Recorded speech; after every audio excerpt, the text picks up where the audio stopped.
So we are going to have our discussion about arts of Luzon. Okay, so yun na muna yung magiging topic natin for today. Okay, so if we can finish that before time, so we can still add another topic.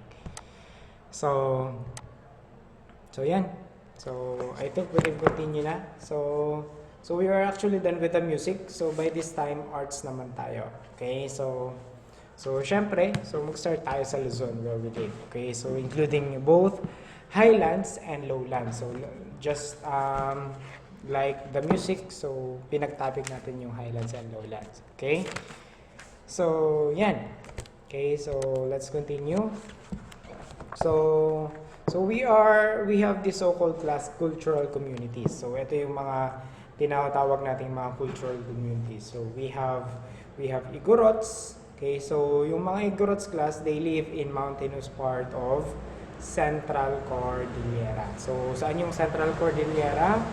Okay, so that is in northern part of Luzon. Okay, so yung Central Cordillera. Okay, so yun yung mga cultural community. They compose of a group of people, community of people na meron silang parang grupo. Okay? So, yan. So, next we have Ibanag. So, Ibanag naman, these are actually class the dominant ethnic group in Cagayan province. So mainly, they are lowland farmers. Okay? So yun na, tandaan nyo, yung Ibanag, makikita sa Cagayan province, they are cultural community. So, and mostly farmer sila sa mga kapatagan, lowland farmers. Okay? So next we have this class Ivatan. Okay, so Ivatan are from the province of Batanes. So Batanes, that is upper part of Luzon. Okay, so the northernmost island of the country, sa pinakatuktok ng Luzon. So yan yung Ivatan. Okay, so next we have class Gaddang. Okay, so sa Gaddang, like Ibanag, so they also live in Cagayan. So meron din yan class group sa Quirino, meron din group sa Central Isabela, meron din sa Nueva Vizcaya. So parang hiwa-hiwalay yung yung group. Okay? But they are considered class as Gaddang. Okay? So meron tayong apat na mga cultural communities. Sa Luzon lang yan So hindi pa dyan kasama yung sa Visayas, hindi pa kasama yung sa Mindanao. So 1, 2, 3, 4. So meron tayong apat. So I want you to take note of those. So Igorot, Central Cordillera, mountainous yan. So that means kasama siya sa highland. Yung Ibanag sa Cagayan province, so lowland. Okay? Yung Ivatan sa upper part ng Luzon, so yan sa Batanes. Yung Gaddang naman, so yan, madami. Quirino, Cagayan, Central Isabela, Nueva Vizcaya. Okay? So yan, bakit kaya class merong mga different indigenous people? So yung indigenous people, they also called as the cultural community, or yung mga IPs, indigenous people, excel in arts and crafts. So di ba, they are very talented. So pagdating sa tattoo, pagdating sa pagka-carve, pagdating sa mga painting, so in any part of arts and crafts, so they are very famous, okay, yung mga indigenous people. So why do you think is the reason why, class? Kung bakit kaya sila they excel in arts and crafts? What do you think is the reason? Bakit kaya sila they excel in arts and crafts?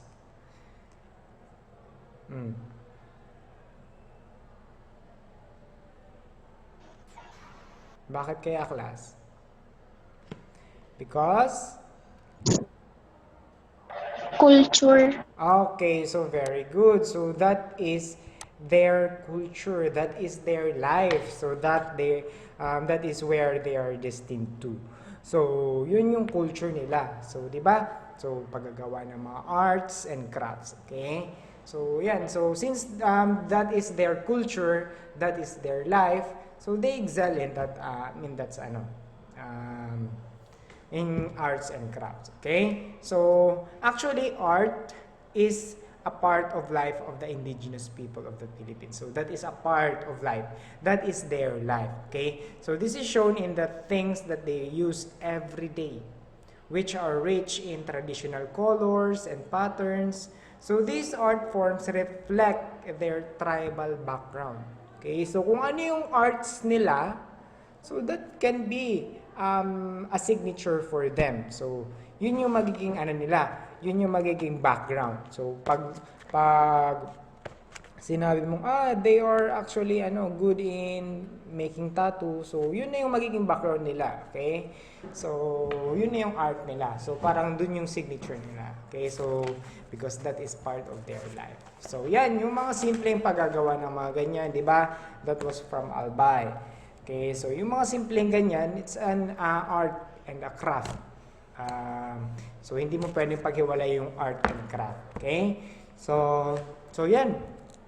Albay. So sili. So yung sili baga, it's actually a background ng mga cultural community sa Albay dito sa Bicol region. So because we are actually this is our signature, yung sili. Okay? So, yan. So, we have also class wood carvings of Ifugao. So, this is what they are known of. Okay? So,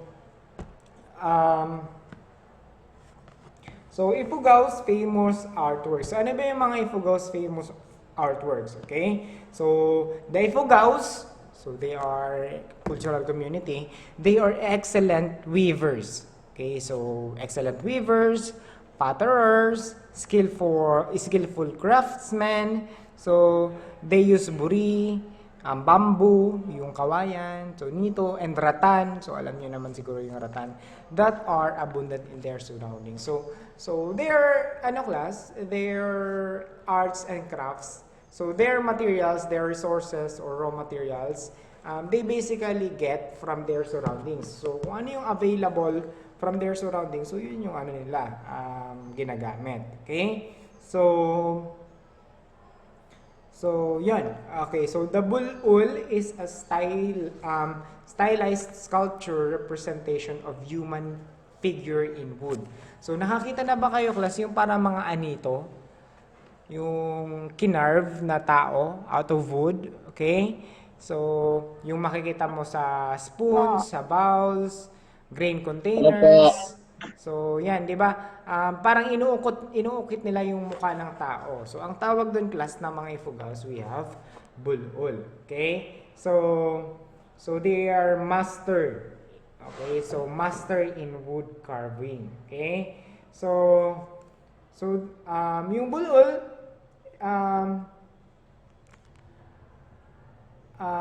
siya, it's deity. So parang sinasamba nila, parang Diyos-Diyosan. Okay, so this deity is important to them because they believe they can have abundant harvest when this carving is placed near rice granary. So that is what their beliefs. Okay, so yung bulul, so it's actually a deity or yung parang sinasamba nila. So piniplace siya sa mga ani para daw maging masagana yung ani ng ng mga community. Okay? So yun, makikita siya sa spoon, sa bowls, sa grain containers, chili crushers, and walking sticks. Okay, so it is carved either standing, pwedeng nakatayo, class, or pwedeng nakaupo, sitting. So the head is large and is usually given particular emphasis. So, mas malaki yung ulo. Basta dalawa yun, nakaupo, nakatayo. Okay? So, it is known that the size of the bulul corresponds with the size of the rice fields. Okay? So, areas with large, broad rice fields have large, stocky bulul. So, ito yung example niya, class, oh. So, nakikita nyo? Okay. So, here, para siyang nakatayo. Okay? So, parang naka-squat. Okay, so tingnan nyo, it's actually a wood carving. You call that as bulul. So yan yung mga sinasamba ng Ifugao class. Okay, so in order para yung ani nila masagana. Okay, so these bulul class are carved by the old villagers, especially those who are well-known good carvers. Okay? So yan. So males in the region start to carve at an early stage. So mga bata pa lang, nagka-carve na ng ganyan, sinasanay na, developing their woodworking skills. So yan. So by means of this, so bata pa lang class, nahahasa na yung mga skills ng ng mga bata. Okay? So yan. So kung titingnan nyo, parang nakakatuwa yung itsura, pero that is their art. That is their culture. Okay? So wag natin ipagtatawanan. Okay? So next, aside from bulul, we have also class hagabi. Okay, so tandaan nyo to Hagabi, another important wood carving of Ifugaos. Okay? So it's a unique piece of wood carved to become a bench. Alam niyo ba class yung bench? Ano yung bench? Baka sabihin niyo yung pabango, yung brand ng damit. Ano yung bench class? Halad, sir. Ano po? Upuan, sabi ni Upuan. Alad, Okay, so alad daw, alad or upuan. Okay, so very good. So bench. So yan. So this hagabi is a sign of riches. So pag meron ka daw nito, okay, so that is an example class of hagabi. So tignan nyo, upuan siya. So pag meron ka daw nito class, okay, so it's actually a sign na pagiging mayaman, so riches. So many wealthy Ifugaos own this kind of wood carvings. Okay? So kasi kapag meron ka nito, it's actually a sign of pagiging rich. Okay? So tandaan niyo yung term it's hagabi. Ito, bulul. Ito, hagabi. Hagabi, bulul. Okay? So I want you to remember that. Okay? So next, aside from carving class, Ifugaos are also known for weaving or textile weaving.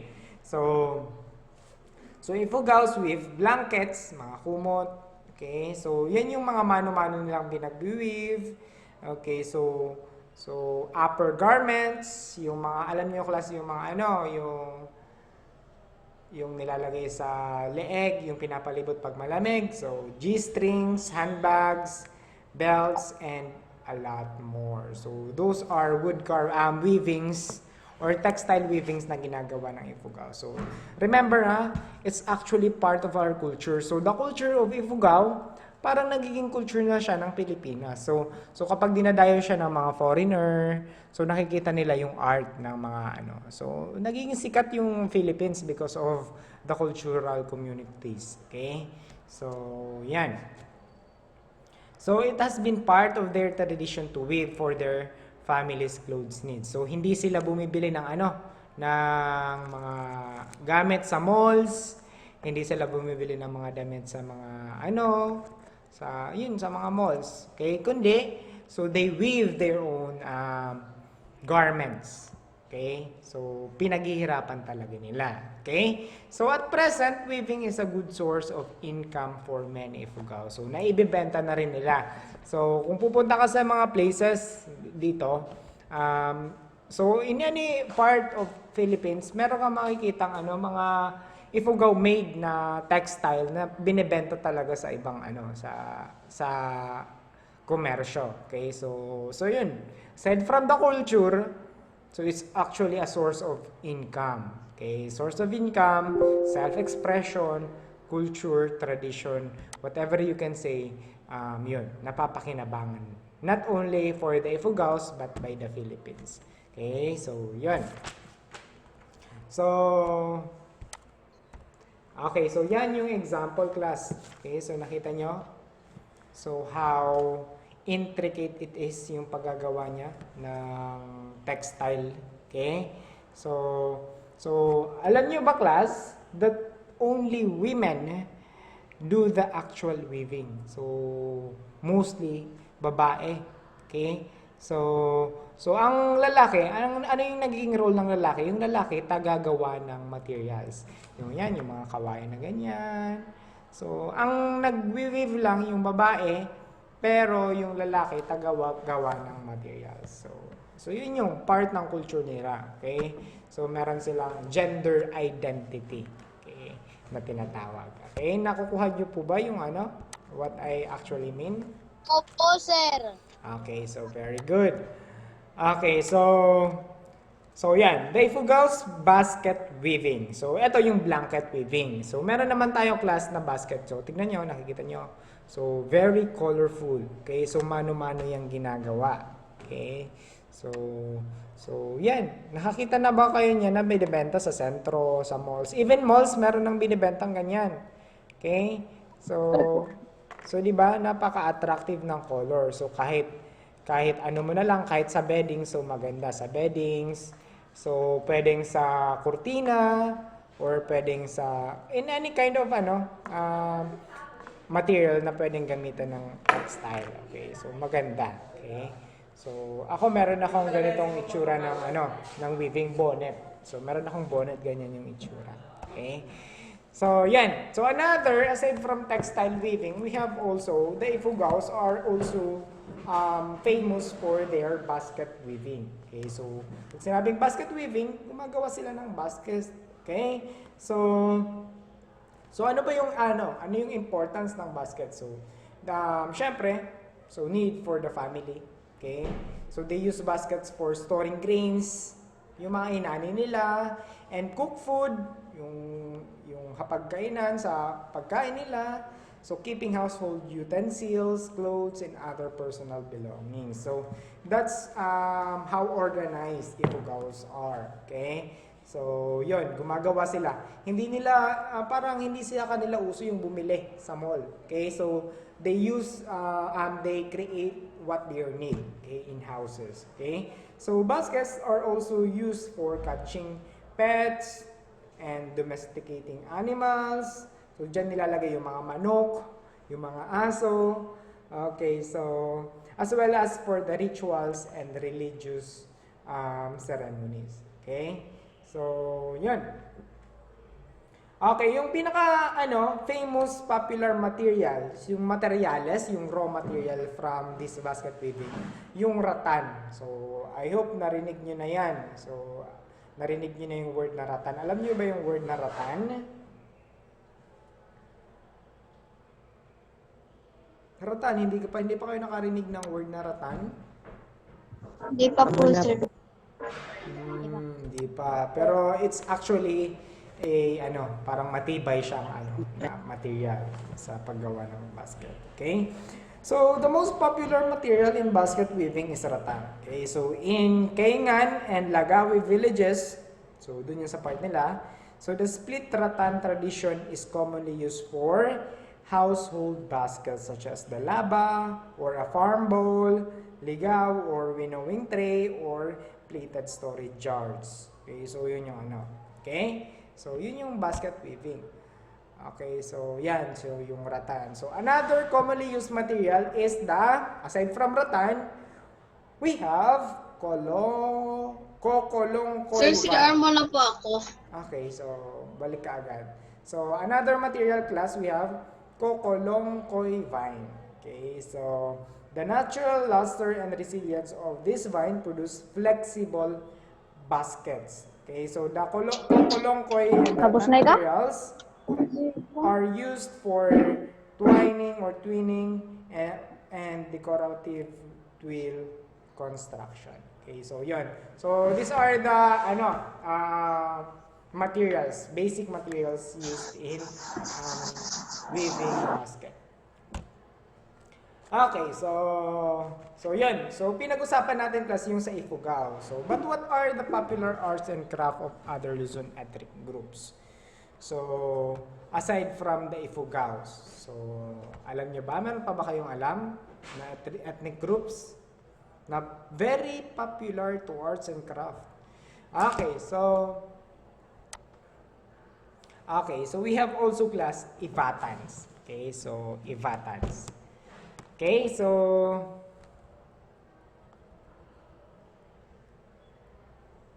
Ivatans, that comes from the province of Batanes, sa upper part ng Luzon. Okay? So Ivatans are from the province of Batanes. So many of them wear vakul. Okay, so alam niyo ba yung vakul? Vakul, it's an abaca fiber made headgear to protect them from the heat of the sun and also to the rain. Okay? So meron din sila class body accessories popularly worn by Batans. Okay, yun yung mga seashells, yung mga pearls. Okay, so seashells and pearls kasi they are from the topmost part of the Luzon. Okay, so kaya sa gilid sila ng dagat. Okay, so halos tanaw nila yung Pacific Ocean na mga Ivatans. Okay, so yun, mula Batanes hanggang Hulo. Okay, so yan yung sanang Itbulaga. Okay, so yan, so nakikita nyo, so ganyan yung ganyan yung vakul. Okay, kung mapapansin nyo class, para siyang buhok pero it's not actually a hair. So it's a vakul. Okay, so tanda nyo para pag nakita kayo ng ganyan, banakopya ko, it's vakul. Okay, so what's the use for this one again? Ano yung use dito? It protects them from what? Heat of the sun. Okay, heat of the sun and also from the rain. Okay. So, the yan. sun. So kung makikita nyo, so makikita nyo yung leeg niya. Tignan natin I'm gonna so bibilugan ko yung sa leeg niya. So nakikita nyo. So meron silang mga accessories class made of pearls, made of seashells. Okay, so mahilig sila sa ganyan kasi nga nasa gilid sila ng dagat. Okay? So, 'yun. So, vakul ang tawag diyan sa taas ng niya. Okay? So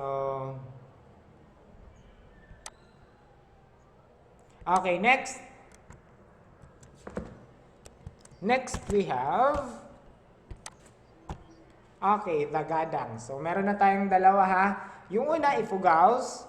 Pangalawa, tinapik natin yung Ivatans from Batanes. Next, we have Gaddangs. Okay? So, Gaddangs class, weave their textile using fibers from cotton, pineapple, and abaca. Okay? So, aside, yung sa yung sa Ifugao, gumagamit sila ng rattan, tsaka ng kokolongkoy.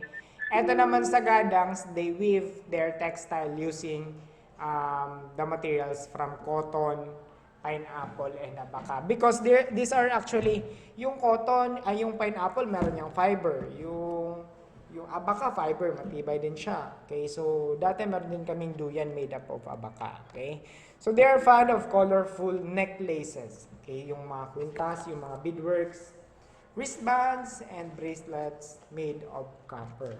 Okay, yung copper yan is actually a metal na namimina. Okay? So yan. So, they are fond of colorful necklaces. Okay? So, beadworks. Okay? So, wristbands and bracelets. Okay? So, during ceremonies, men wear loincloths or idinega, small beaded jacket, cotton, and a cape, tapit yung tawag. While women wear elaborate and decorative Western-inspired clothings with beads, shells, cottons, and coins. Okay? So, yun. Okay, they are inspired with Western, sa Western part ng Okay, so next we have class Ibanags. So, Ibanags is actually another ethnic group in Cagayan province. They are mainly lowland farmers. So, lowland, nasa patag lang sila. So mostly, mga palayan yung kanilang sinasaka, tubuhan, okay? So, many of them are excellent blacksmith. Alam nyo ba yung blacksmith class? Alam nyo ba yung blacksmith? Hindi po. Hindi po. Yung blacksmith class, they forge sword. Okay, so gumagawa sila ng itak, ng samurai. So yun yung blacksmith. So nowadays they are still known in making good bolos, yung itak. Okay, so tignan natin kung meron tayong picture dito. So yan. Okay, so they are good in blacksmith. Okay, so they make bolos. They make samurai, they make kutsilyo. So, yun yung kanilang yun yung kanilang crafts, arts and crafts. Okay, ng mga ibanags. Okay? So, yun. So, yan. So, napakaganda. Okay? So, sa kanila, pinaghihirapan talaga yun nila. Mano-mano yung ginagawa. Pinupukpok. So, it's hard. Okay? So, mahirap yung ganyang trabaho. Okay? So yan. So the question is, why is weaving popular among tribal people? Diba sa Ifugao, we have basket weaving, we have blanket weaving, textile weaving, okay, so made up of rattan, kokolongkoy, so abaka, pineapple, cotton. So those are the materials used in weaving. Sir, may I excuse for a minute? Okay, sige na. Just a minute. Okay? So, the question is, bakit kaya popular sa kanila? Do you have any idea why it's very popular to them?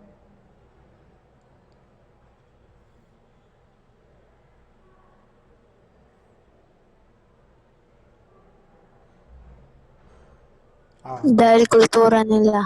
Okay, so their culture. So a family's wealth was partly based on the textiles and the families owned, and these were given as dowry gifts. So parang ibibigay mo siya, okay, kapag may special occasion. At weddings, like weddings and offerings to the gods. So yun, this symbolizes their culture. So parang yung alay nila to the gods. So kapag may special occasion, yun yung mga culture nila. Okay, so many tribal people wear woven hats as protection against the strong heat of the sun. So another thing, aside from their belief, their culture, their tradition na binibigay, they offer to gods, they offer to the ceremonies like weddings. So another thing, we have also they create like this textiles and weavings because of the reason na they need it for their protection. Okay? So, against strong heat of the sun kasi masyado silang bilad. They are farmers. Okay? So, bilad sila palagi. Okay? So, the farmers of Bontoc region wear the traditional straw hats called the salakot. Narinig niyo na ba yung word na salakot? Okay? So, okay, so ganyan yung salakot, oh. Okay, so ganyan yung salakot class. Okay? So, yan. Okay, so yan yung mga salakot. And don't you know class? Okay, so don't you know that yung textile and weaving, so it's actually popularly known na siya internationally. Okay? So, known na siya internationally, ginagamit na siya ng mga sikat na artista, sikat na celebrities, and don't you know na mahal din yung mga nagiging bayad nito. Okay? So, it actually contributes to the Philippine economy. So, kaya dapat we should tangkilikin natin yung mga product ng mga cultural communities, ethnic groups. So, tingnan nyo. Ito, yung gamit ni Catriona Gray. Okay? So, it's actually a textile product na gawa ng Pinoy. Okay? So, yan. Okay? So, gawa yan sa Pinoy. Tingnan nyo. Inspired siya ng ganitong Okay? So, yan. Okay? So, it's actually made here in the Philippines. Okay? So, yan. So, tingnan nyo. Napakamahal. Million ang price niyan. Okay? So, yan. Okay? So, yan. Nagagamit. Okay, so tingnan nyo, if you look at the fine niya, napaka-mabusisi ng pagkakagawa. Okay, so kaya yung nagiging mahal. Okay? So yun na muna for